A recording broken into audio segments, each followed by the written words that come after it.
Hello, everyone. I'm Dominique. And I'm Christina, and we are the Connected in Glass podcast. Every week, we will feature interviews with glass artists who speak to their creative processes and overcoming challenges. These conversations are real and raw. We hope that by sharing these stories, you're able to find some connection and know that you're not alone. We just wanted to take a moment to thank you for listening to our podcast. We're super passionate about this project and work for hours every week to bring you this content. So if you'd like to help support us, please consider becoming a patron at patreon.com/connectedinglass. Also, please consider joining our Facebook group, Connected in Glass Community, where we continue the conversations from these episodes. We'd love to hear from you. Today, we're interviewing Jocelyn Brown. Jocelyn is a glass artist from Peterborough, New Hampshire, who started blowing glass in 2007. She works with flameworked, furnace, and cast glass, as well as dabbling in stained glass. Hello. Hi. Hi. Thanks so much for joining us. Thanks for having me. As a little precursor, we're doing this as a bonus episode. Part of this project for Christina and I is that we are reaching out to people that we admire or people that we've been following and kind of putting ourselves in a vulnerable position by asking them to let us interview them. With Jocelyn, we're doing this as a bonus episode because she's actually one of our best friends. So we can't wait to share what she has to say and her perspective in life. But that is the purpose for this bonus episode. All right. So tell us about you. We already learned a little bit about where you live, but tell us about the space you live in, what you enjoy besides glass, and then work us into how you got into working with glass and what you do for a living right now. Okay. So I live in Peterborough, New Hampshire.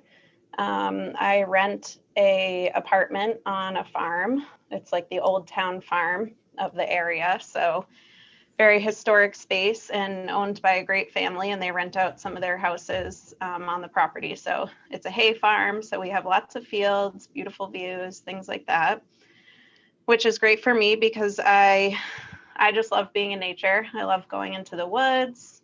I love being by water, hanging out with my dog, laying in my hammock.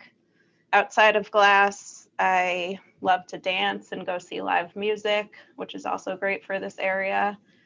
What else? I'm into energy work and witchy things, crystals, spiritual stuff, and I'm sure we'll talk a little bit more about that later. And as far as glass goes, yeah, I took a class as an elective in college my freshman year, which was really lucky because it's a super difficult class to get into. So I kind of lucked into that. I went to Mass Art in Boston, and I was a double major, art education and sculpture. So I had a lot of opportunities for electives being a double major. Yeah, so I got into that class and was scared out of my mind. It was very scary, totally out of my comfort zone. I hated being in front of people. I don't like being hot. I went there thinking I was going to like paint cars and work with metal. And I took one metal class and I hated it. And I took one glass class and then ended up getting a minor in the subject because, the glass bug. It's the best. And were you always like artsy and craftsy? You went to Mass Art knowing that you wanted to live a creative life in that way?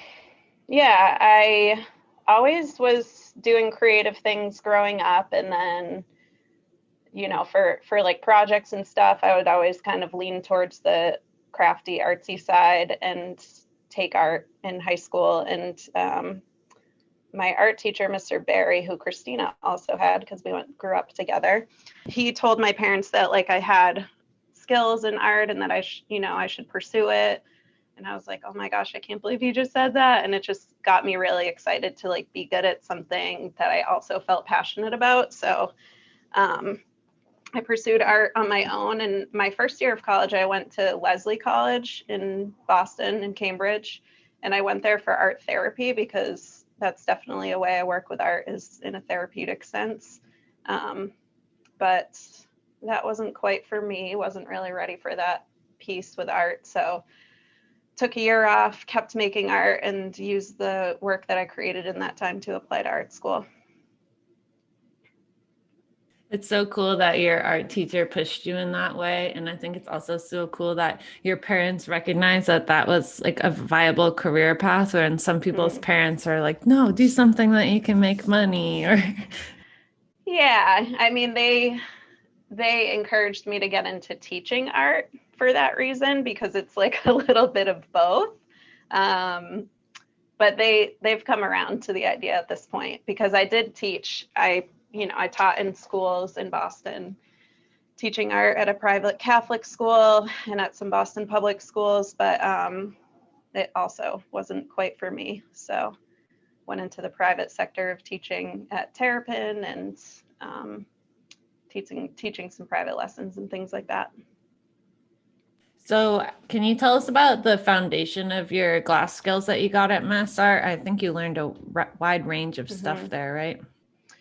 Yeah, definitely. They didn't really have a flame shop when I was there. So I didn't get into that until after school, but it's definitely hot shop oriented. At least when I was there, it's changed a lot since then, because it's run by different people, lots of different teachers now. But at the time when I was there, hot shop oriented in craftsmanship, but I was also not in the major. So I had a lot of freedom in just taking the classes. Like, I wasn't critiqued in the glass department, except for one semester when I switched, because they like allowed you to switch into the major if you wanted to for a semester. So I was able to just like explore all the different processes, and I took a cold working class, which I was obsessed with, which is kind of funny because Dom's rolling her eyes right now. A lot of glass blowers do not like to cold work, but for me, I'm a Virgo. I am very detail oriented. So I would just spend like hours and hours in the cold shop polishing things, grinding things. I loved that class. And that kind of got me into the casting world too, which was another elective there that I don't think they teach directly anymore. And I loved that process too, because you could work with clay, wax, like sculpting in a different way, but the end process is still glass. And take us through, you graduated from college and then you started working at Fiamma and you got your Flameworking foundation. You also worked cold working for a lady for a little while. Yeah, Linda Ross, she was the professor at school who taught the casting, and she also owns her own business doing cast glass for other artists.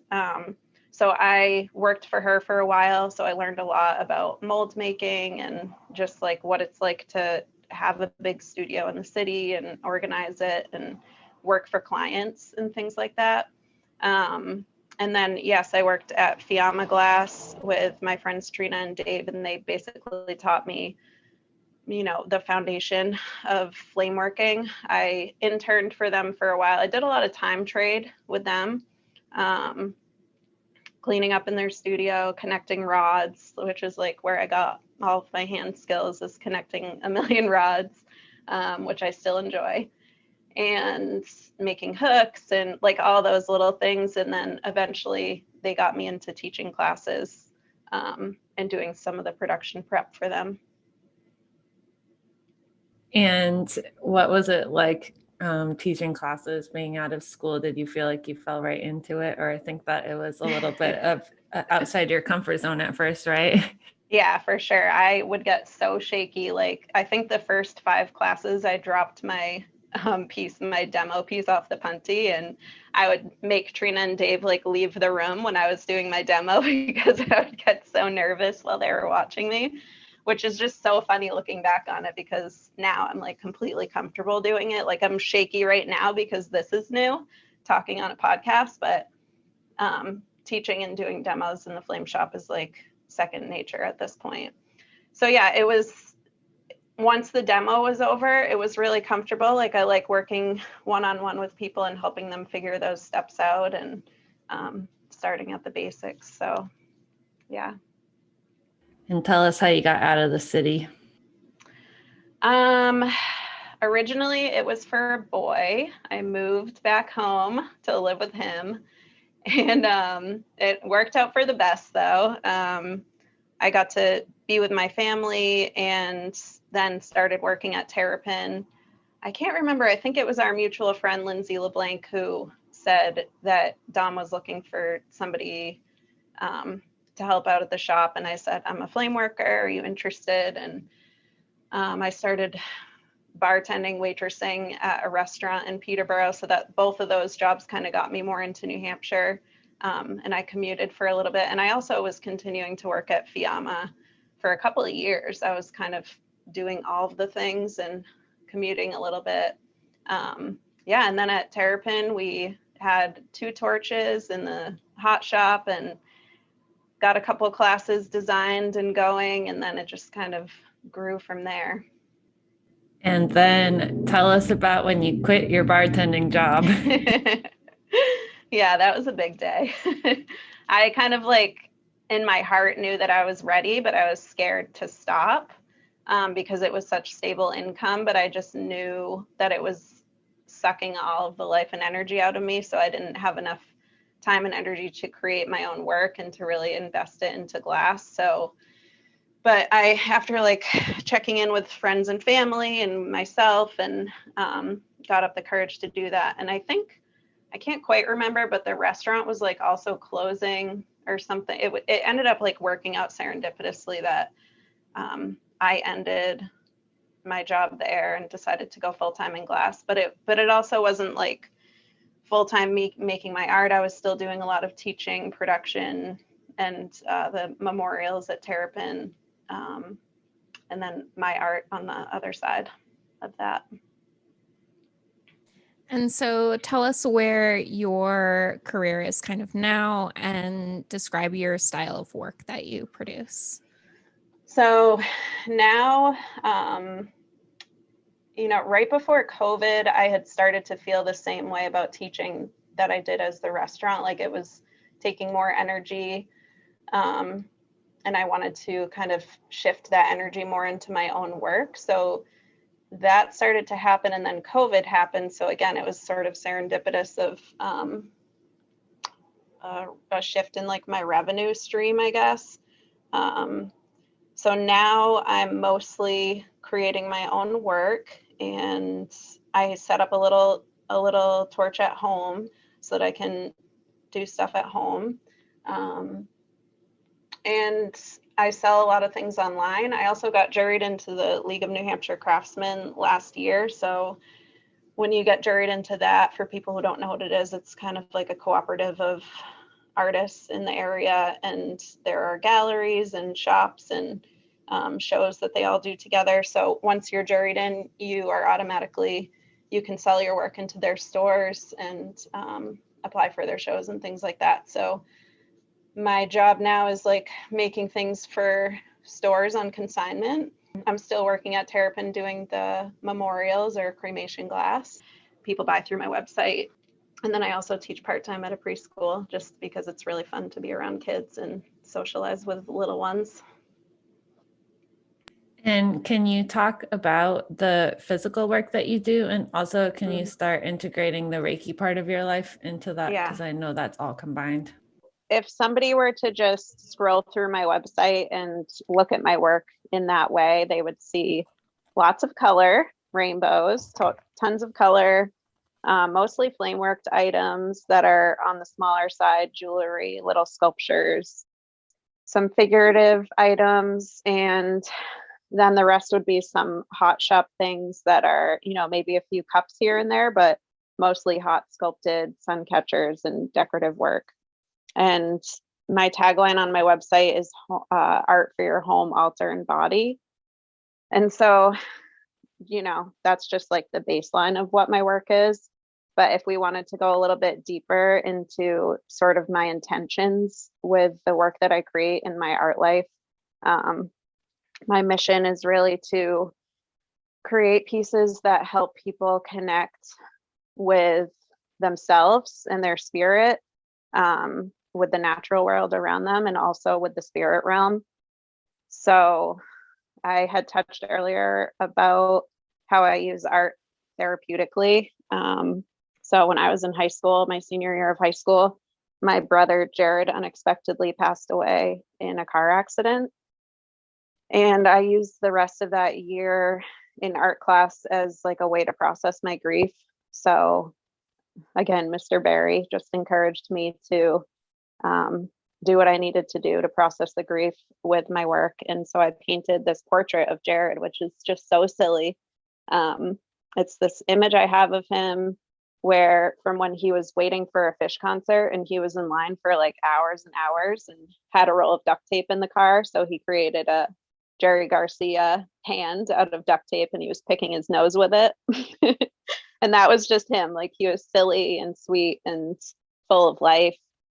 So I spent the rest of that school year staring at that picture, thinking about him and really like getting lost in the process of painting. And in college, I continued creating work around my grief and my family, around Jared and things like that. And that's when I started creating feathers, which you'll see a lot of in my on my website and in my work. I make a lot of feathers. And the reason I do that is because there was one day when I was like feeling really down, really missing Jared. And I was taking a walk in the woods. And in the middle of my path, I found the most beautiful red-tailed hawk feather. And I just knew that it was a sign from him. And from that point forward, I opened my eyes and my heart to see signs from him in a way that could connect us and, you know, communicate beyond the veil, as they say. And so making feathers and things like that is me teaching and sharing that piece of myself with people, and that lesson that people after they pass away are still trying to connect and communicate with us as long as we can open our eyes enough to see it. So there's that spiritual piece. You know, grief is a huge teacher for me and something that I love to share with people because it's in all of our lives. So I think it's something that's important to talk about and connect about. And then kind of fast forward to a little bit later, I was, you know, making a lot of work around grief, but I still was having a hard time connecting with people after losing someone so special to me. And so I had like this huge wall boundary up with my friends and in my relationships and stuff like that. And when I came to this community in Peterborough and met my partner, Ben, he introduced me or reintroduced me to Fish as a band. And if any of you don't know Fish, it's like the best music and you should definitely listen to them.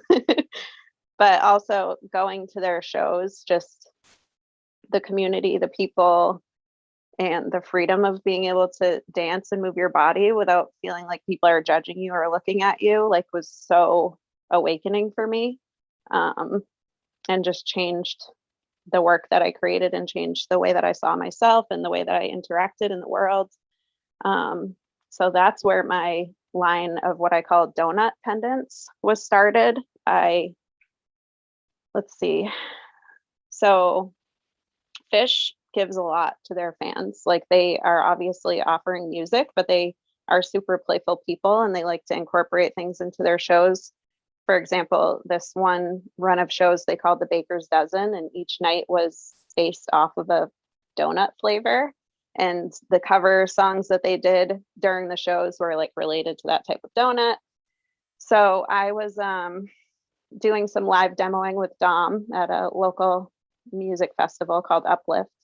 And I was creating a bunch of donut pendants to give to my friends and to gift to people that I met at the show.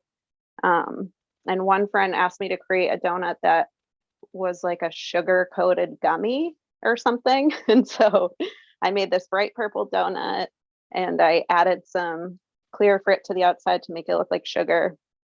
And then when I gave it to her, she was like, "Oh my gosh, this is my aura." And I was like, "What?" And she was describing this. I don't know if you guys know about these like aura cameras where you can sit and put your hands on the crystals and they take a picture of you and it shows you like the colors that surround your body. And it was exactly what her image had looked like. And I was like, "Oh my gosh, this is like a portal to your soul. It felt like just such an opening, and such a huge connection that I could make between myself and people who wear my jewelry, and also like healing for myself. So I started making these donut pendants, specifically with the chakra colors, because it was a good language uh, to talk with people about like energy in their body. At the same time, I was starting to study Reiki, energy healing work. And so working with the chakras was like, yeah, sort of a comfortable, easy way to talk to people about how energy moves in their body and what colors can help you on your healing path and things like that. Since then, it's kind of evolved as my understanding of working with energy has evolved, and I've started to like educate myself on different spiritual practices and ways of self-healing. So now I kind of ask people like, what colors inspire you? What colors make you feel at ease? Or one person said that they love to go hiking, and that's kind of their spiritual practice. So they gave me a list of colors that they see at the peak of a mountain, and I created a donut based on that. And then I take that piece and I have a ceremony with it where I offer it sort of that more traditional Reiki energy, and intention, and I write an affirmation for them and send it along. So that is like one way in my work where I can like, it's very clear the connection between how you can support yourself in your healing path and who you are and what I can offer to them in the way that I work with glass and art. And then when COVID hit, I was like, I need to be less serious. I just need to like play. I took a few weeks off from making things, and have had a little torch set up at home. So I was limited in the size that I could do, and also the type of glass that I was working with. I wanted to make something out of soft glass, which is, for any glass people out there, it's like has a wider range of colors that are much brighter and easier to work with. Although Boro does have a lot of bright colors, they're pretty stiff and expensive and a little bit trickier to work with. So I started creating these little dancing figures, that are like little mushroom creatures that dance and play, and they're just so cute and playful. And when I started posting them, people like were really responding, and it was bringing them a lot of joy, and it was bringing me a lot of joy to create them. And it's kind of like going back to that feeling at a live show where you are just like dancing and being playful and silly and not thinking about your body. The bellies are big and the butts are cute, and all those kinds of things. So now I'm focusing on that piece when I'm in the mood for feeling playful. And then I kind of go back to the more spiritual side and working with like animals and things like that when I want to go a little bit deeper. So can you talk a little bit more about your creative process? Like, how do you get into the mindset to work? And do you like to draw it out, or can you visualize it? Or sometimes I know you use clay. Mm-hmm. Yeah, it kind of depends on the thing. Like if something is more realistic, I'll like Google images of it forever, and then I'll find some of the best ones and either sketch them out myself, or like Dom said, make them in clay. I use this kind of clay that's doesn't dry. And so I have like this one chunk of clay that I just use over and over again. Like right now I'm working on a custom for a doula, and she wanted like a birthing goddess sculpture. And so this one I'm doing in kind of a different way, where I already know how to make a torso of a female in glass, added the belly, but then I wasn't quite sure about the position of the legs and arms. So I made the torso, let it cool down, and now I'm building the legs and arms out of clay first before I get into glass, because it's a lot faster and more affordable to do it that way. And I can like reposition them 100 times before I say, okay, this is the right way to do it. And then maybe I'll take some pictures of that before I actually get into it with glass. Other times, like I'll just be super intuitive with it. Like when it comes to like pendants and patterns and things like that, like I have more fun actually just like throwing out a bunch of colors, picking the ones that look good or feel good to me, and just playing on the torch. Like if I were to do like a shop drop of donuts, then I would just start with like the intention, make the pattern, have fun, and then see how it comes out. And what do you do when you feel stuck? So many things. Usually go for a walk in the woods, take a break from like if it's just like a couple hours of feeling stuck, then I'll just take a break from the torch, go outside, hang out with my dog, like drink a bunch of water, maybe dance a little, listen to music or a podcast, like just kind of get away from it, because I feel like I can definitely get stuck in a perfectionist place, and I don't want to like feel frustrated when I'm working because it's not fun. And I want it to be fun. So I step away.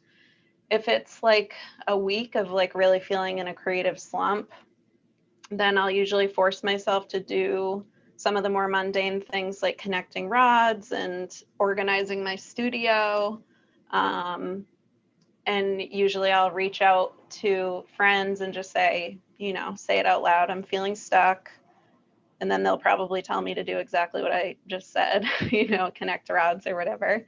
But it feels good just to say it out loud, because you can get stuck in your head for a long time and then feel alone in it. And I mean, we all go through this stuff, as you know. And I know it's something that we all deal with, but do you want to talk at all about your experience with imposter syndrome and maybe things that you do to stop yourself from feeling that way? Mm-hmm. Yeah, I definitely have imposter syndrome, like everyone. I like, for example, with the feathers, most recently, I'm like, everyone makes feathers. Like, what's even cool about mine? They haven't been selling that well. And so I'm like starting to feel some doubt around them. So again, I have a couple friends. We have like an ongoing group chat where we check in with each other, and I'm just like, I don't know, should I just like give up on these? And they're like, and then they just kind of boost me up and remind me that what I'm creating is, yes, there are a lot of people making feathers, but there are things about mine that are unique, and my perspective matters. And also, I don't have to be the best at everything, which is something I need to remind myself regularly.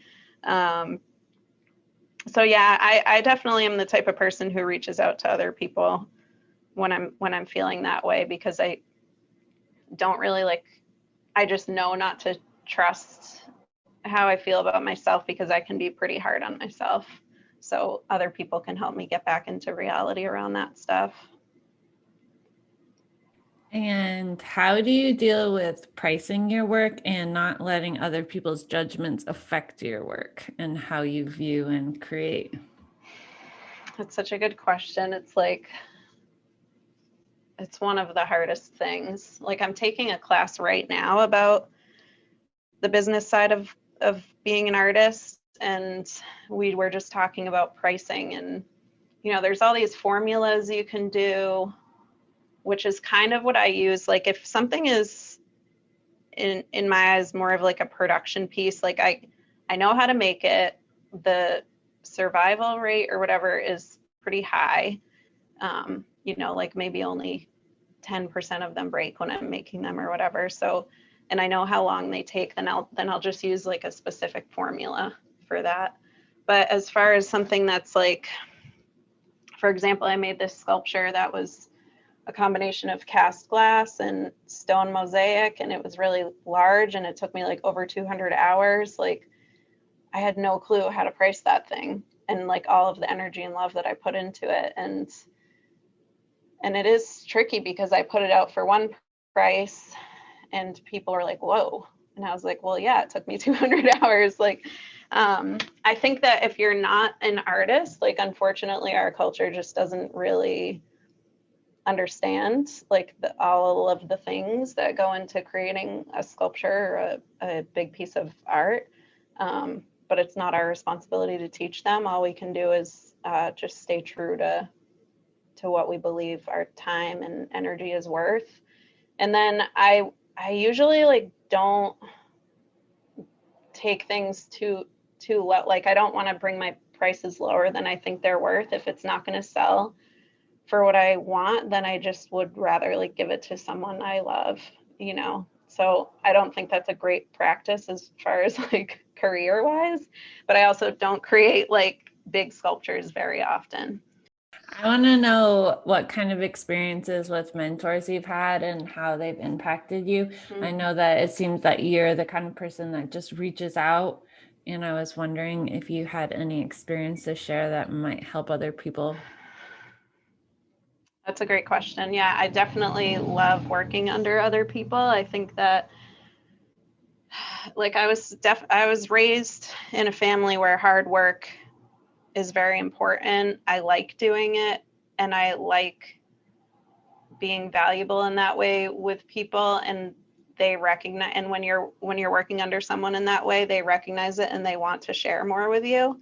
So I would say like if you want to learn from people, like just go into it knowing you're going to have to sweep floors for a while, and that's totally worth it because the amount that you'll get back in the end is like worth so much more than those few months of sweeping the floors. Like Trina and Dave over at Fiamma, they're so generous with their knowledge and time, and yeah, they still continue to teach me things about like the business and glass today. Linda Ross, like I was saying before, like people want help and need help in their studios, and again, as long as you go into it knowing that you're going to have to do some grunt work for a little while, like that's fine, because you're going to get these little tidbits of information that are going to be like gold to you later.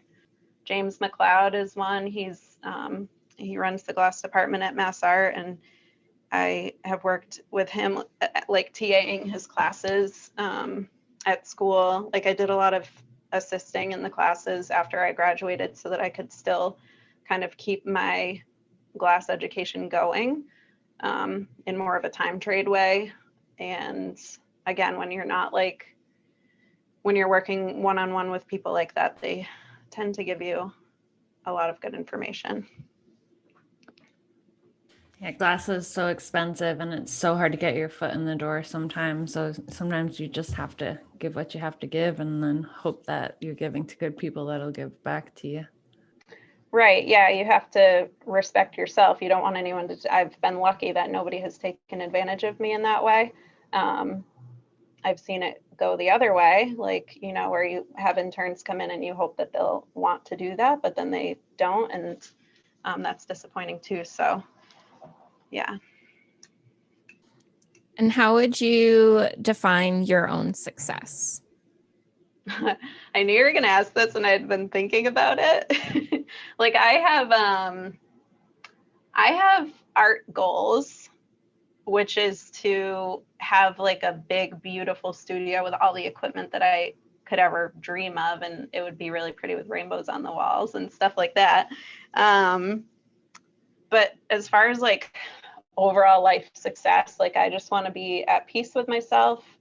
I want to just have a lot of joy and fun and time to be creative in whatever way that looks. I mean, like as far as like my career goes, like honestly feel like I'm already there. Like you can always make more money, but like I have a career as an artist, and that to me is success. Like I don't rely on other jobs to pay my bills. A beautiful place to be at. Totally. Do you have any final words that you want everyone to hear? Yeah, something I didn't really talk about, but I feel is very important, that in glass, like drills are good. Like people don't like to do them, but in my personal opinion, as far as craftsmanship goes, like do the boring stuff, because if you can get yourself in the headspace that stuff is fun, your hands are going to be so much stronger for it. And then your work, you can do what you want with your work. You can go into a project knowing, okay, my hands can handle this. I know what the glass is doing. And and then you can explore your creative ideas further because you have the skill set for it. Connect those rods. Connect Get those your rods. Foundation.